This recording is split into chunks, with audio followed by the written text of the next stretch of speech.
Good morning, everybody. Happy Tuesday, July 2nd. Getting ever closer to that wonderful July 4th where we get to set off all those fireworks and cause fires on buttes and stuff. In my town, Bend, we have a butte in the middle of town, and they set off the fireworks there, and pretty much every year you can guarantee there's a fire.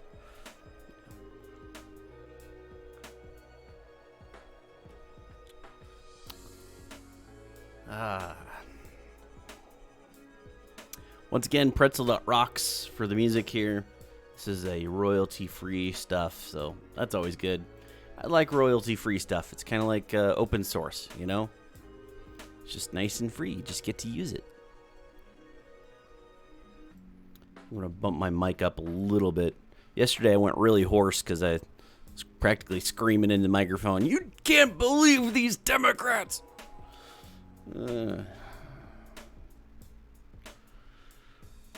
Alright, let's turn down the music here a little bit. So, as you know, on this channel, I like to do a lot of coverage of different news items, and my background is mostly with technology. So, I'm constantly picking up on what's going on in the technology realm, and I try to deliver that to you guys and give you some idea what's going on out there. And some of this one might affect some of you guys. This might affect none of you. I find it kind of interesting. I used to be in IT, like doing the whole, security network stuff and patching Windows and managing Active Directory and installing all the,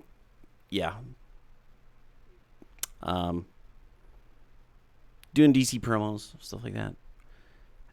I gotta say, it's not very often that I want to talk about a security vulnerability. It's just not really typically my bag. I got friends that, in high places that know some of this stuff a little bit better than I do.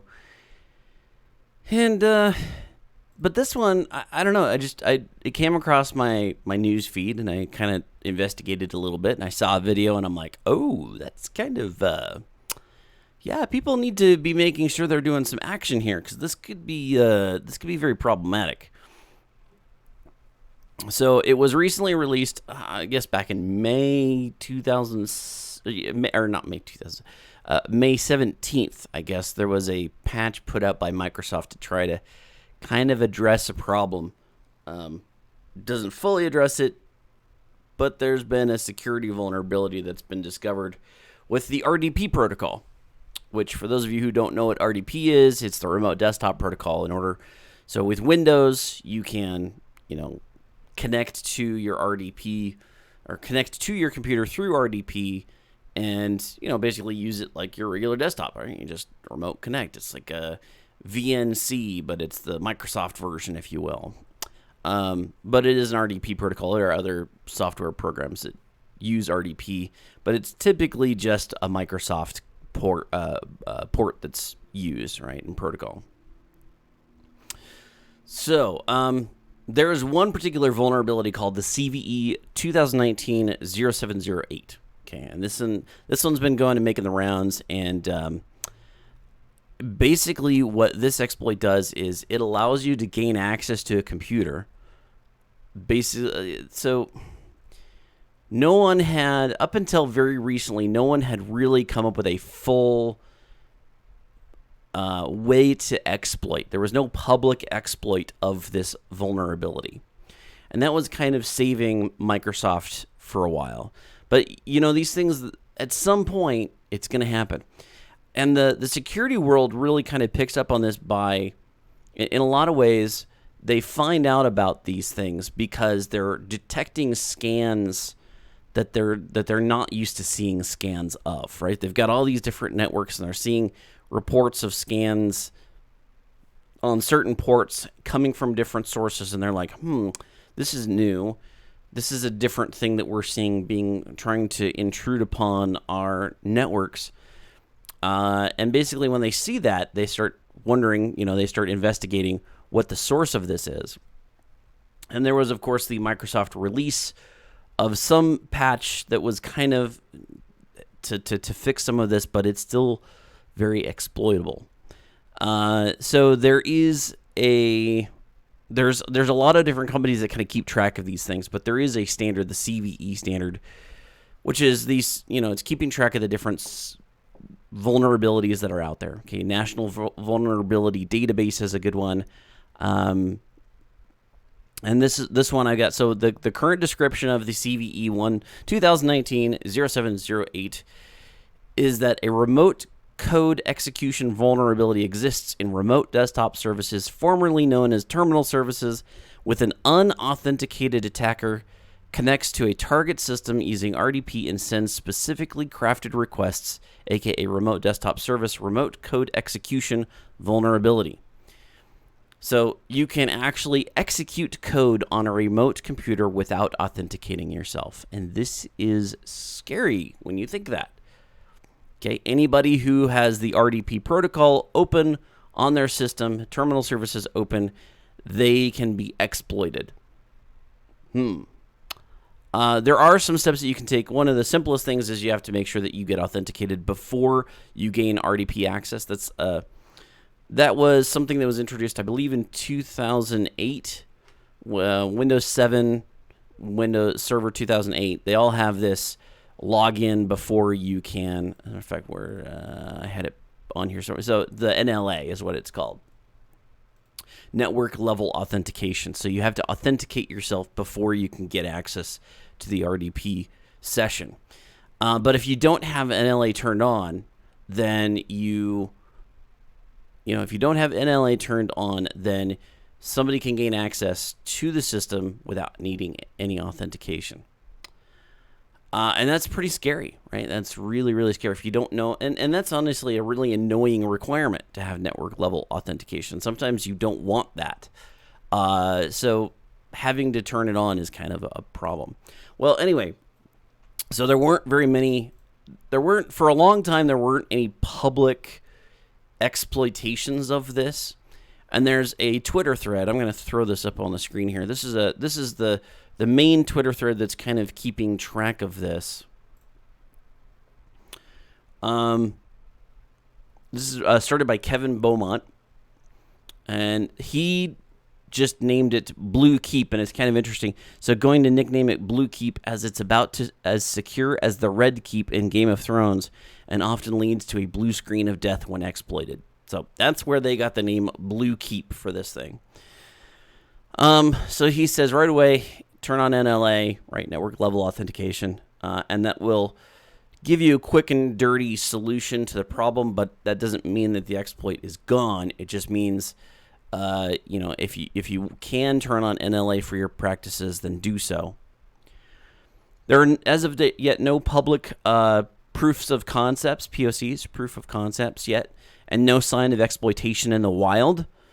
So there are some joke proof of concepts that were already appearing on GitHub. Don't run random POCs you find online. They will often be malicious. Duh. Gee, I wonder if running this malicious code is going to be malicious. Anyway, so he's really been keeping track of this for a long, long time. There have been a few proof of concepts that have done. So Casper Dude has blue screen of death. Kaspersky. So Kaspersky is a antivirus that's out there. I used to use it, Kaspersky, all the time.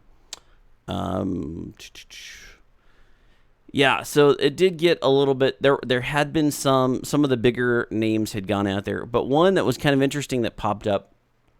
Yeah, so here's McAfee. They came out with an exploit called BlueKeep.exe, not publicly released, thank goodness, which runs calc.exe on a remote host. So this is basically their proof of concept. So they could run calc, the calculator, right? And they have a McAfee blog post. So the one that I came across that really kind of popped out on me was this one here by Sophos. So Sophos is a security company.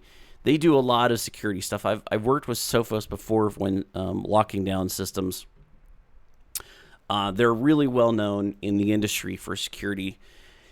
I'm not going to say they're the best. They're just really good. Everybody has kind of their own opinions about who's best. Honestly, don't go semantic.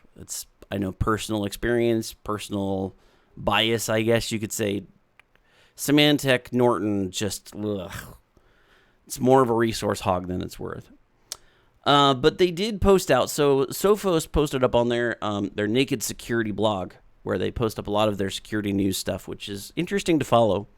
RDP BlueKeep Exploit shows why you really, really need to patch. Really, really, really need to patch. So about 6 weeks ago, Microsoft took the highly unusual step of including a patch for operating systems it no longer supports in its May Patch Tuesday output. So the patch did solve the problem, but I thought that there was, from what I understood, it solved it, but it just made it more difficult. It wasn't that it completely fixed it, from what I understand. So about 6 weeks ago, Microsoft took the highly unusual step of including a patch in operating systems it no longer supports. That's right. It doesn't support Windows 7 or 2008 anymore, right? But they still released a patch for it, which is really unusual. That is very unusual to do. It's something the software juggernaut has only ever felt the need to do on a handful of occasions, so when it does happen, it can be taken seriously that a sign of something very serious indeed is going on. And in this case, a very serious RDP vulnerability, better known as BlueKeep, and that's at CVE 20190708. And that's their, you can click on that link, obviously, to go take a look at their description of it. May's patches, came with May's patches, was that CVE 20190708 was difficult to exploit. Okay, so that's, May's patches covered it up, right? It made it difficult to exploit. Since CVE 2019-0708 became public, a small number of organizations and security researchers have credibly claimed the ability to successfully exploit it. Among those numbers, Sophos, which of course is the author of this article, today revealed the existence of its own exploit, proof of concept. Okay. The code is obviously too dangerous to be released publicly, so Sophos Labs has recorded a video showing the fileless exploit being used to gain full control of a remote system without authentication. So let me just explain what a fileless exploit is. The most common exploit that you're going to find is a file-based exploit, like a trojan, some sort of code that exists on the client system that gives the hacker access. So the victim has to actually have a specific file or a specific set of code installed on their system in order to exploit that computer. But in this case, this particular exploit does not require any download, right? The client does not have to do anything. It's not like one of those email scams, click on this to go enlarge your whatever. And, once you get this thing, you end up with it installed on your computer, and now hackers have access to your computer. That's not what this is. This is just a standard Windows operating system. If you've got RDP turned on, but you don't have network level authentication turned on, you are vulnerable. Okay, that's what they're saying. And those are the scarier ones, because that means, you as a user don't necessarily have to do anything stupid in order to be vulnerable.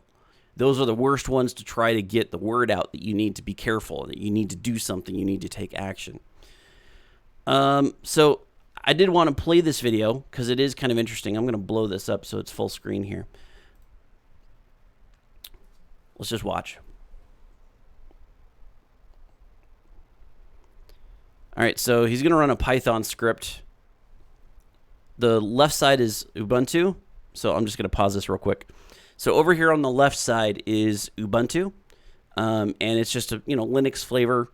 We're going to run a Python script using Python 3. It looks like and it's I guess part of the one of the arguments that they're passing to the command is the IP address to run the exploit against.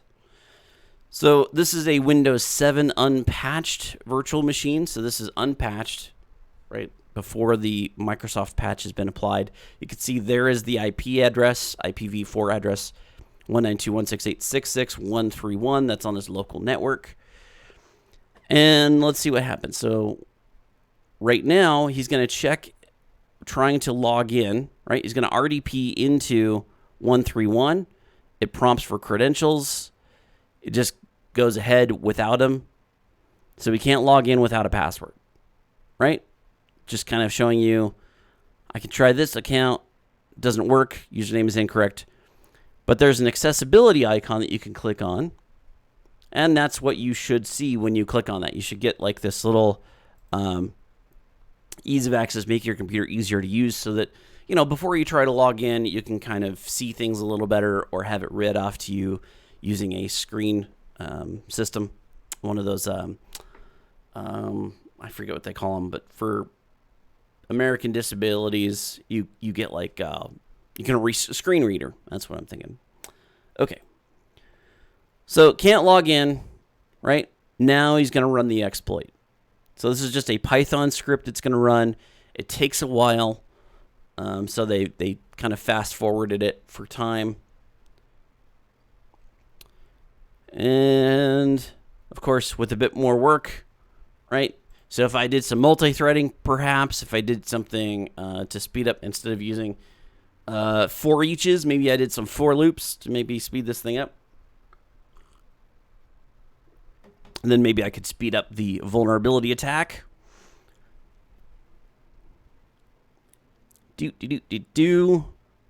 Okay.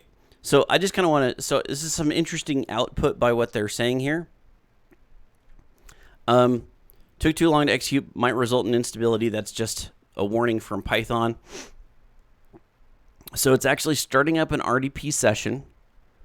It's selecting the, so RDP security selected connected to, and that's the port number 3389, which is the default port for RDP. Sessions open with 2 channels, client and VCMS T120. And I'm trying to think of what these 2 channels mean. I'm not entirely sure. Found MST120 as channel ID 1004. I bet this is probably an attempt to check to see if the vulnerability is actually there before executing the exploit. And then we actually see the exploit kind of being executed here. Spraying non-paged pool. Non-paged pool. I'm not really sure what that's indicating. Delaying execution. Forcing MCS channel close. So it seems like it's almost a like a DDoS attack of sorts.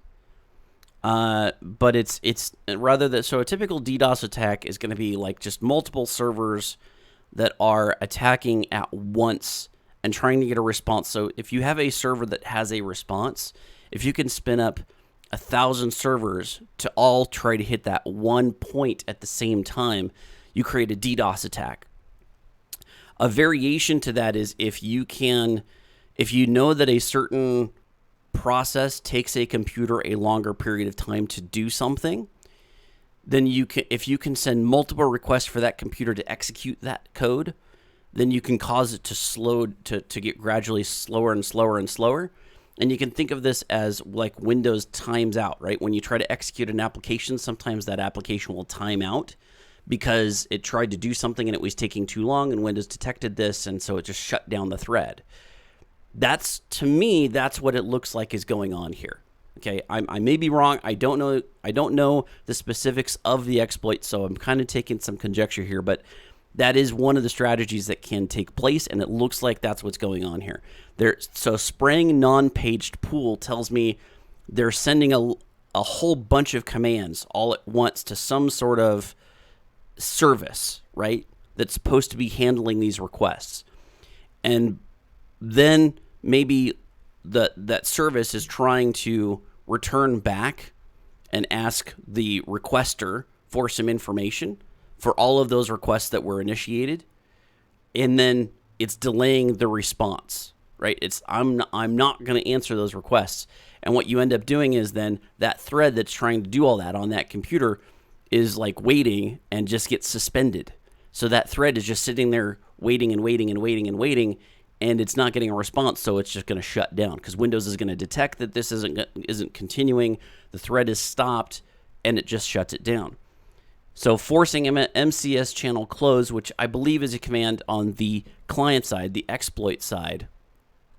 The exploit side is saying, okay, now that we've created this vulnerability, we've caused it to delay, like we've caused that thread to shut down, I'm just going to close my RDP session, right? So I'm just going to exit out now. And then, so that seems to me like what's going on here with the exploit. Okay. Aborting the connection to trigger the UAF, disabling timer thread. If there was no crash, a system shell is awaiting via the accessibility menu, maybe. So if there was no crash, so if the system didn't crash, so that's blue screen, right? If the server did not blue screen, then there should now be a system shell awaiting via the accessibility menu. Okay, so at this point, the exploit has completed its work and substituted utility manager with command.exe. Interesting. I'm not entirely sure how that happened. And maybe that's kind of the special sauce they really don't want us to know. But they replaced one executable with a different executable, right? And you can sometimes do this just simply by renaming. So, not logged in. Click on the accessibility icon. And boom, there's your shell. Okay, so it replaced the accessibility screen with the shell. So that's the util man. See, basically all they did was replace, if you look at what is being executed here, Windows System 32 util manager.exe. So util manager is the accessibility menu. They renamed cmd.exe to utilman.exe, and that's executable. So somehow they got in, renamed it, now they have that. And what's worse is this.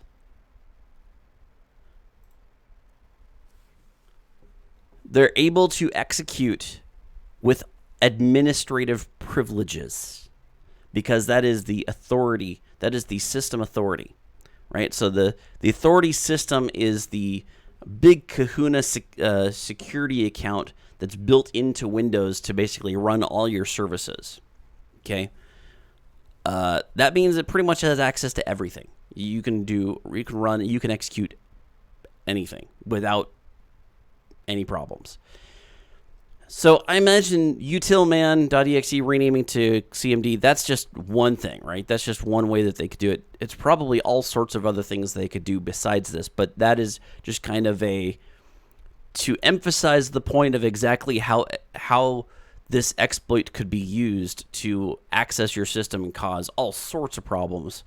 That's it. And so companies, this really needs to be, especially for businesses, if they're running Windows and having a lot of RDP sessions that are open, this is a big one, okay? So not only is if you haven't patched already, please patch, right? So that's a pretty good demonstration. Like that's somebody really took the time to show a good demo. I'm glad they're not releasing the code of how exactly they did this. We hope the video convinces individuals and organizations who still haven't patched that the BlueKeep vulnerability is a serious threat, which obviously if they can get system level access or authorization, administrative authorization from just RDP through the accessibility, the accessibility screen, that's crazy. That's, yeah. So there are some known configurations, so some known systems. Let me switch back over to, there we go. So if you're running Windows 7, Windows Server 2003, Service Pack 1 or Service Pack 2, Windows Server 2008, Service Pack 1 or Service Pack 2, Windows Vista, Windows XP, so Windows Vista with Service Pack 2, Windows XP with Service Pack 2, and Windows XP with Service Pack 3. All of those are vulnerable. So the patch goes all the way to Windows 7 to Windows XP and all the Windows servers in between. So 2003 and 2008. As what Kevin Beaumont said in his Twitter thread, the quickest way to just kind of, if you don't get the patches yet, just turn on network level authentication. That should protect you, at least for the interim. but definitely go get the patch. And again, I don't know that the patch necessarily fixes the vulnerabilities just so much as it just kind of makes it more difficult, according to the articles I've read. There is also a scanner if you're looking for it. I think this is valid. I haven't really had a chance. It looks like it's Ruby. Or no, it's C-based. There's an awful lot in here. Maybe I'm not going to make this to you. I was going to give you guys I was going to show you guys a GitHub repo, but I don't know. This might actually be an exploit itself. So I'm not going to give that out. But there's scanners out there and stuff. I would just say stick with the like Sophoses or the McAfees of the world to let them try to tell you how to scan for these particular issues. All right. So that's basically what I got today. Let's see what we got for comments here. I'm currently in Android. So Survivalizer says, I'm currently in Android Studio Hell. I am so sorry to hear that. So Android Studio, you definitely need a 64-bit operating system to run it. You need to have like Hyper-V if you're not going to be, let's see, it's Hyper-V. They also have, I think they have a VMware version too. Survivalizer says Kaspersky was the one that leaked the documents for the whole Russian Trump BS. Yeah, so I remember the DNC. Do you guys remember the DNC vulnerability WikiLeaks posted out?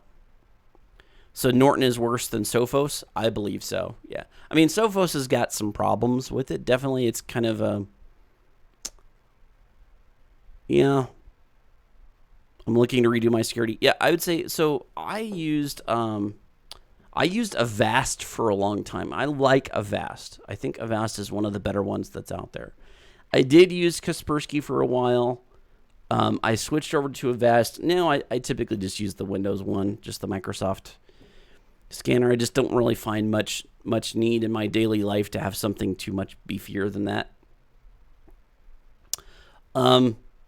So anyway, what I was going to say was that the whole Democratic National Committee breach with the emails that got leaked out to WikiLeaks. So my buddy and I got a friend that's in the security industry. Like that's his bread and butter, has done some work for the FBI. Like knows his stuff. And he and I were kind of looking over the documents of what's going on, what happened with that Democratic National Committee. And it seemed like everybody said it was Russians, it was Russians, it was Russians. And what we largely figured out was the reason why most of these people were saying it was Russians was simply because some of the code that was executed was Russian origin.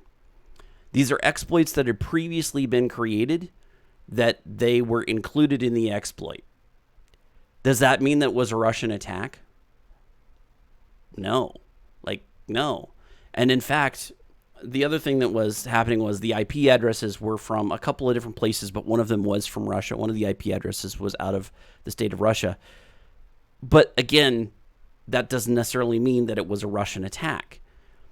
And in fact, one of the things a good hacker, let's just say a good hacker, not as in white hat hacker, I mean somebody who is good at hacking, one of the first things that they're going to be trying to do is cover up their tracks.